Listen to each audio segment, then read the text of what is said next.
Salut à tous, futurs créateurs de succès. En observant une discussion entre deux personnes depuis la terrasse d'un café, je me suis posé une question. Tu t'es déjà retrouvé dans une situation où tu aurais mieux fait de te taire? Où les mots que tu as prononcés ont fait plus de dégâts qu'autre chose? On a tous vécu ça. Aujourd'hui, je vais te révéler un secret qui peut littéralement transformer ta vie. Le pouvoir du silence. Il existe un vieux dicton qui dit que le silence est la seule chose en or que les femmes n'aiment pas. Drôle, mais tellement vrai. Maîtriser l'art du silence est une compétence rare et précieuse. Et je vais te dire quelque chose. C'est encore plus difficile que de savoir bien parler. Dans cette vidéo, je vais partager avec toi 5 situations cruciales où garder le silence n'est pas juste une option. C'est une nécessité absolue. Que tu sois dans une relation amoureuse, en affaires, ou que tu veuilles simplement gagner le respect des autres, ces situations sont des moments clés qui peuvent faire toute la différence. Mais attention, je ne dis pas qu'il faut toujours se taire. Au contraire, il y a des moments où s'exprimer est vital et où garder le silence peut nous ronger de l'intérieur. Comme on dit, ce qui ne sort pas en paroles finit par sortir en mots. La vraie différence, c'est de savoir quand parler et quand se taire. Ce n'est pas une question de peur ou de faiblesse. C'est une démonstration de sagesse et de maîtrise de soi. Et malheureusement, c'est une qualité rare aujourd'hui. Alors, si tu veux apprendre à utiliser le silence comme un véritable super pouvoir, à construire des relations plus fortes et plus saines, reste avec moi. Je vais te dévoiler ces 5 situations où tu dois absolument garder le silence. C'est parti. Situation 1. Face à la provocation. La première situation où tu dois absolument savoir garder ton silence, c'est face à la provocation. Le silence devient alors ton arme la plus puissante. Imagine, quelqu'un cherche à te faire sortir de tes gonds. Cette personne te lance des piques, t'insulte, fait tout pour te pousser à bout. C'est exactement dans ces moments-là que ton silence devient ton plus grand allié. Pourquoi ? Parce que quand quelqu'un te provoque, il cherche une réaction. Il veut te voir perdre ton sang-froid, te voir craquer. Mais voici le piège. Si tu réagis, on ne retiendra que ta réaction, pas ce qui l'a provoqué. Les gens oublieront les insultes et provocations. Ils ne se souviendront que de ta perte de contrôle. Petit exemple concret, j'ai coaché une célébrité confrontée quotidiennement à ce type de situation. Des gens cherchaient constamment à le déstabiliser. Mon conseil a été simple, mais puissant. Ne réagis pas. Garde le silence. Au début, ton silence pourra être interprété comme de la peur.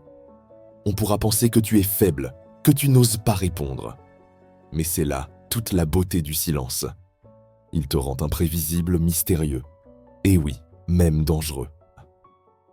Sans prononcer un mot, tu prends le contrôle de la situation.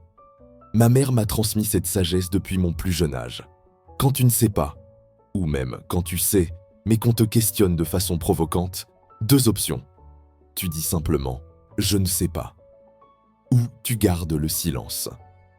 Cette leçon m'a servi toute ma vie. Le silence est comme un bouclier qui ne te trahira jamais. Plus la personne en face essaie de te provoquer, plus ton silence devient une force. Tu deviens impossible à manipuler, impossible à déstabiliser. C'est une forme de maîtrise de soi qui inspire le respect et qui parle plus fort que n'importe quel mot. Rappelle-toi, dans la provocation, celui qui parle le plus est souvent celui qui a le moins de contrôle sur la situation. Ton silence est une démonstration de force, de maturité et de maîtrise de soi. Une stratégie qui a fait ses preuves encore et encore, même dans les situations les plus tendues. Situation 2. Face au doute. La deuxième situation où tu dois absolument garder le silence, c'est lorsque le doute s'installe. Dans un monde où tout le monde ressent le besoin constant de s'exprimer pour exister, pour prouver sa valeur, le silence est devenu un art perdu. Pourtant, c'est une compétence qui peut radicalement changer la perception que les autres ont de toi. Quand tu n'es pas sûr de ce que tu vas dire, le silence devient ta protection la plus précieuse. Il vaut mieux se taire que parler pour ne rien dire. Quand tu gardes le silence, personne ne peut déceler ton ignorance. Au contraire, ton silence te donne une aura de sagesse et de réflexion. Personnellement, j'ai souvent été dans des situations où je n'avais pas toutes les cartes en main. Au lieu de me précipiter dans la conversation, j'ai choisi d'observer et d'écouter. Pendant que les autres parlent, je collectais des informations précieuses. J'analysais la situation, je construisais ma compréhension. C'est une stratégie simple, mais puissante, être le dernier à parler. Pendant que les autres s'expriment, tu absorbes leurs perspectives, leurs arguments, leurs points de vue. Quand vient ton tour de parler, ton intervention devient plus riche, plus complète, plus pertinente. Ce n'est pas une question d'intelligence supérieure. C'est une question de sagesse et de stratégie. Laisser les autres s'exprimer d'abord, prendre du recul, analyser, puis partager ton point de vue, enrichi par toutes ces observations. Rappelle-toi, dans le doute, le silence n'est pas un signe de faiblesse. C'est une démonstration de maturité, de sagesse et de maîtrise de soi. Il vaut mieux être perçu comme quelqu'un de réfléchi que comme quelqu'un qui parle sans substance. Le silence dans ces moments de doute t'élève là où des paroles précipitées pourraient te rabaisser. Situation 3. Quand quelqu'un se confie à toi. La troisième situation où le silence devient un outil précieux, c'est lorsqu'une personne se confie à toi. Laisse-moi te raconter une expérience révélatrice. Dans mon travail de coach, j'ai récemment accompagné une cliente. Dès les premières 16 minutes, j'ai senti qu'elle portait un poids énorme sur ses épaules. Ce dont elle avait vraiment besoin, ce n'était pas d'une personne qui allait lui donner des solutions toutes faites, mais d'une oreille attentive, d'un espace sécurisé où elle pouvait se libérer sans crainte d'être jugée. Pendant 55 minutes, j'ai fait quelque chose de remarquablement puissant dans sa simplicité. Je l'ai écoutée. Pas une écoute passive où l'on attend simplement son tour de parler. Non. Une écoute active, profonde et attentive. J'étais totalement présent, absorbant chaque mot, chaque émotion qu'elle partageait. Et vous savez quoi ? À la fin de la séance, elle m'a remercié, chaleureusement. Elle était convaincue que nous avions accompli un travail remarquable ensemble. Pourtant, je n'avais pratiquement rien dit. Dans les 5 dernières minutes seulement, j'ai résumé ce que j'avais compris et donné quelques directives simples pour la semaine suivante. C'est là que réside la magie du silence dans l'écoute. Il crée un espace où l'autre personne peut se déployer pleinement, sans interruption, sans jugement. Quand quelqu'un se confie à toi, ton silence devient un cadeau précieux. Il dit « Je suis là, je t'entends, ton histoire est importante ». Souvent, les gens ne cherchent pas des solutions immédiates ou des conseils. Ils cherchent une présence, une écoute authentique, un espace où ils peuvent être entendus. Donc, la prochaine fois que quelqu'un se confie à toi, résiste à l'envie de donner immédiatement des conseils. Offre plutôt ton silence attentif. C'est souvent le plus puissant des soutiens que tu puisses apporter. Situation 4. Quand la foule est contre toi.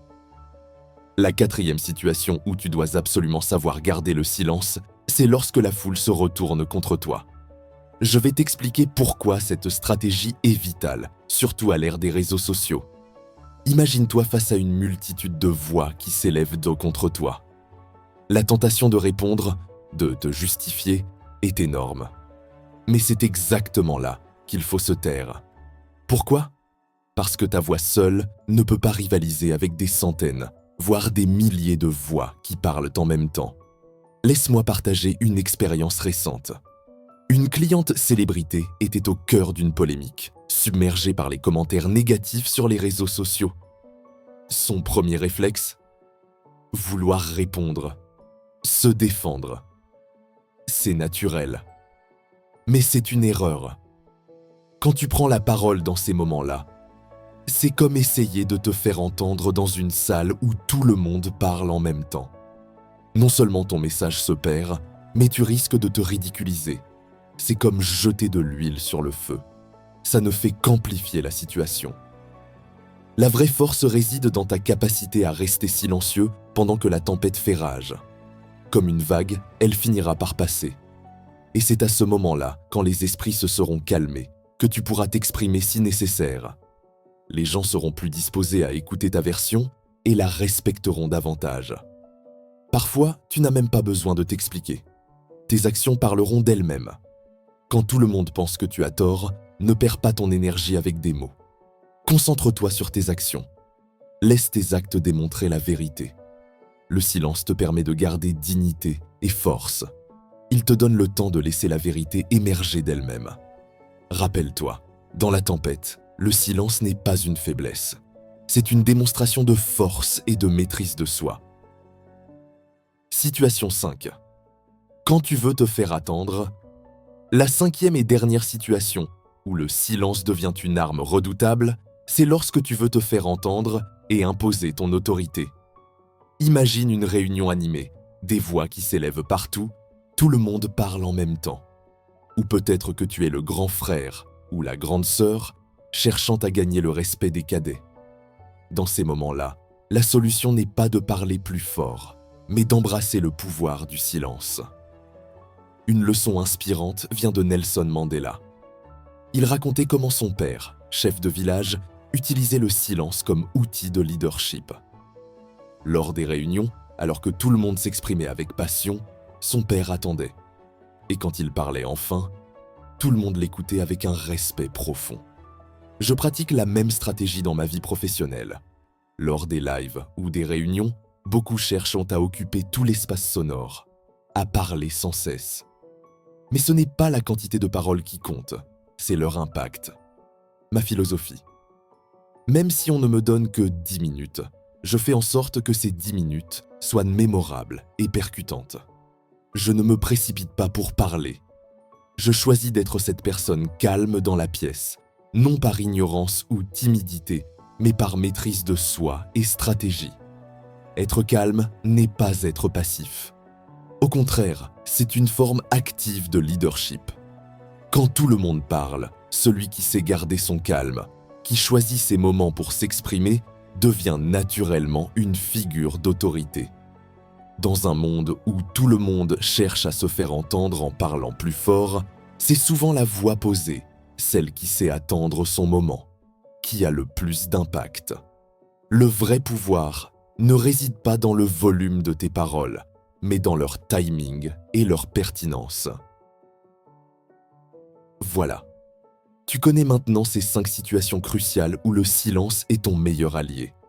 Face à la provocation, face au doute, quand quelqu'un se confie à toi, quand la foule est contre toi, quand tu veux te faire attendre. Rappelle-toi, le vrai pouvoir ne réside pas toujours dans ce que tu dis, mais souvent dans ce que tu choisis de ne pas dire. Si tu appliques de ces conseils, tu verras la différence dans tes relations, ton travail, et même dans la perception que les autres ont de toi. Le silence bien utilisé est une force tranquille qui inspire le respect. Si cette vidéo t'a été utile, like et active la cloche pour ne rien manquer de mes prochains conseils. Je te dis à tout de suite dans une autre vidéo qui t'aidera à construire ton futur succès.